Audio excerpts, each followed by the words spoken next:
Terus kalau di Futuhat diibaratkan manusia dan alam itu kayak apa ya?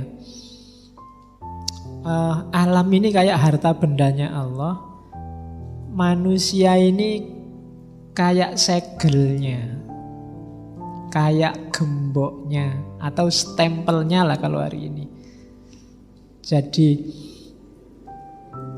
mutiaranya, isinya alam semesta kalau itu dianggap mutiara, stempelnya yang menjaga barang ini jadi kunci. Selama kuncinya ada, barangnya aman. Tapi kalau kuncinya nggak ada, habis. Itu kenapa begitu insan kamil nggak ada, kiamat. Sama kayak kamu punya peti, isinya barang-barang berharga, gemboknya hilang. Wassalam. Wong kadang-kadang gemboknya ada aja dicongkel. Apalagi gemboknya hilang. Dan insan kamil itu gemboknya ini tadi yang mengamankan. Dunia ini khazanahnya Allah, alam semesta khazanah Allah. Gembok ini kan mewakili kehadiran yang punya peti, yang punya barang. Dengan adanya gembok, barangnya aman. Itulah kenapa manusia disebut khalifah. Jadi manusia jadi wakilnya Allah. Dengan adanya manusia yang mewakili Allah, alam semesta aman. Dengan adanya gemboknya yang mengamankan barang, isinya aman. Oke. Jadi itulah posisinya Adam di atas alam semesta. Posisinya manusia di atas alam semesta. Oke ya. Jadi jangan malah kontraproduktif. Kontraproduktif itu gemboknya malah ngerusak isinya. Itu yang banyak terjadi hari ini. Harusnya mengamankan malah merusak. Itu manusia. Oke. Ya contohnya banyak. Tinggal kamu cari sekelilingmu. Yang harusnya bikin aman malah bikin kacau. Akibatnya apa? Ya rasakan sendiri. Ketika yang di dalam rusak, ya otomatis gemboknya juga tidak selamat. Kalau yang di dalam karatan, gemboknya juga akan ikut karatan. Jadi itu hubungan Adam sama alam semesta. Nah, jalannya sekarang. Tadi baru definisinya. Oke, kita ngaji sak jam sudah ya. Ibnu Arabi nulisnya ratusan halaman. Futuhat itu 560 bab. Futuhat Makkiyah 6 pasal. 6 pasal itu pasal makrifat, muamalah, ahwal, makomat, kemudian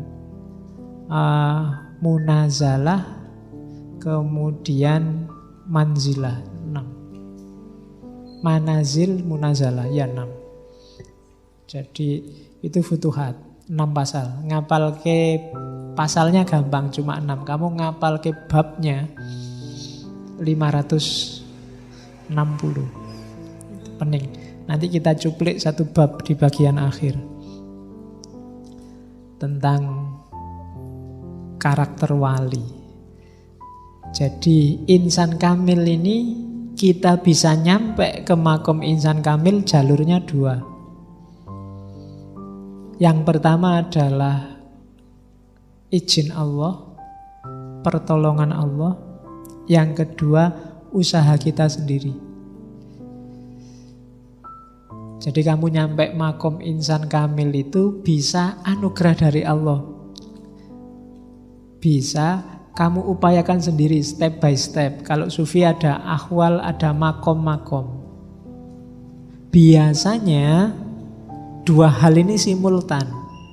Ketika kamu berusaha naik makom sampai insan kamil, Allah menganugerahimu. Ketika kamu setengah jalan, kamu dikasih semuanya sama Allah. Itu kasih sayangnya Allah. Ketika kamu berniat, kan Allah bilang, kalau kamu mendekatiku selangkah, aku mendekatimu 10 langkah, 100 langkah.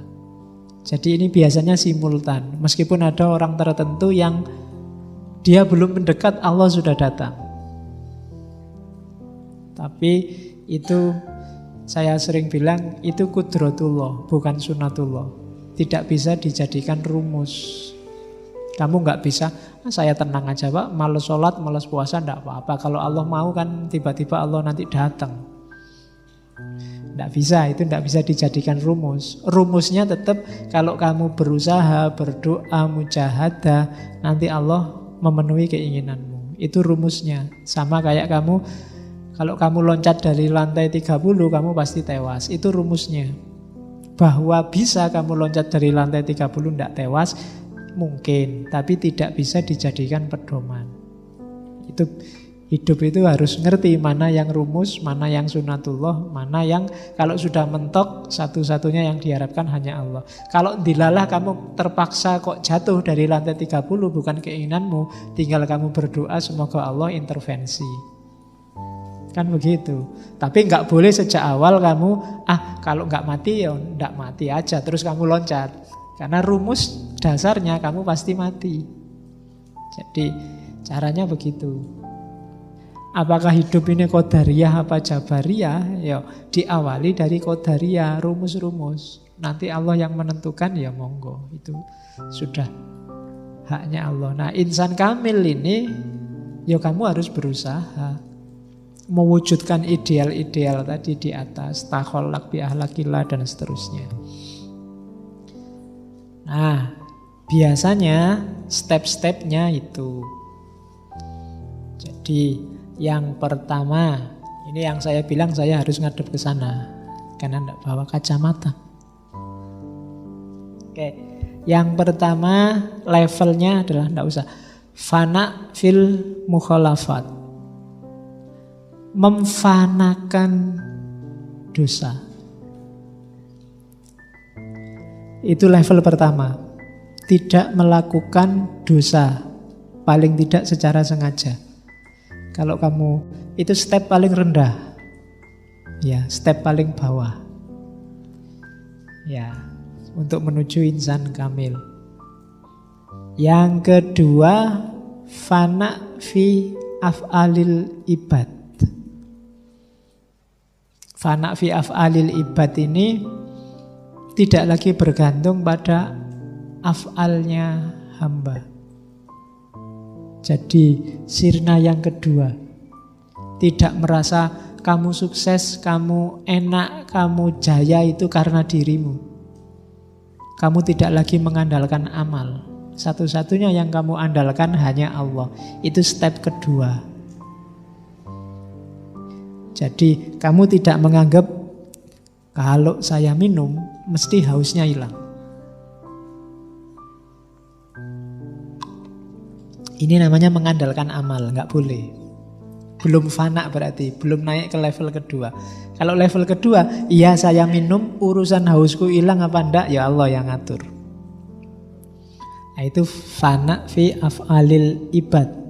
Terus yang ketiga, tidak hanya af'al tapi fi sifatil makhlukin.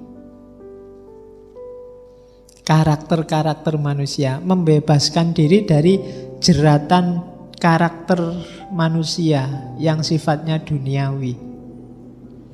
Itu fana yang ketiga.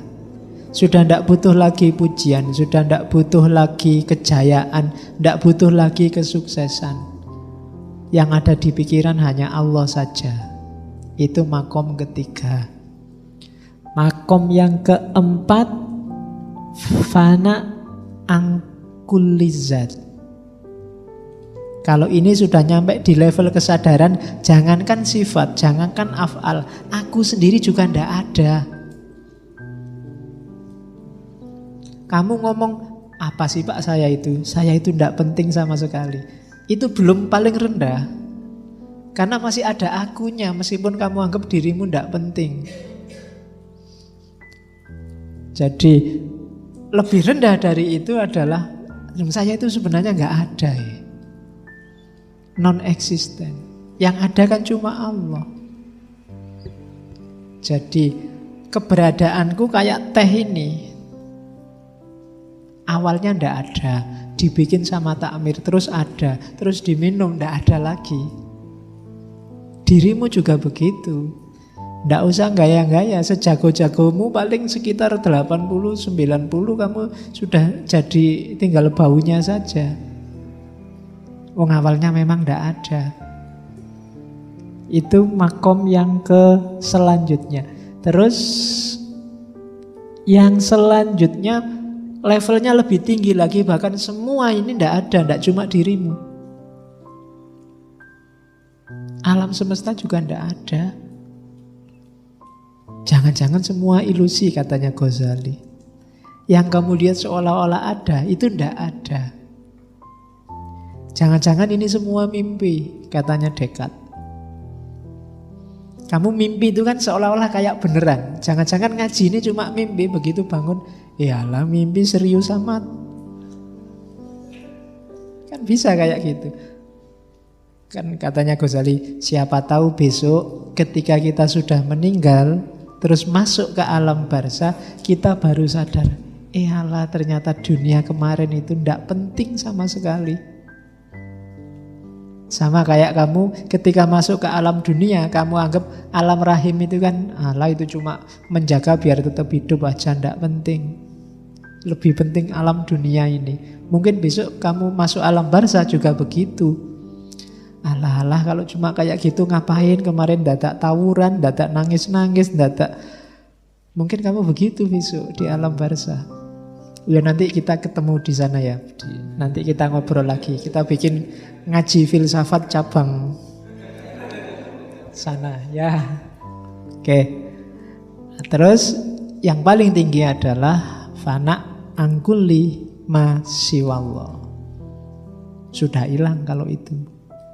Merasa saja tidak ada. Kalau tadi yang di sebelumnya kan merasa bahwa alam ini tidak ada, merasa dirimu tidak ada. Itu juga masih trik karena masih ada yang merasa. Di level paling atas merasanya sudah tidak ada, sudah hilang. Sudah wallahu alam bisawab. Itu makom paling tinggi, fana. Saya tidak tahu kita sekarang ada di makom berapa, atau masih baru belajar makom, belum masuk ke makom-makom. Dari situ kita membangun jati diri kita, insan kamil.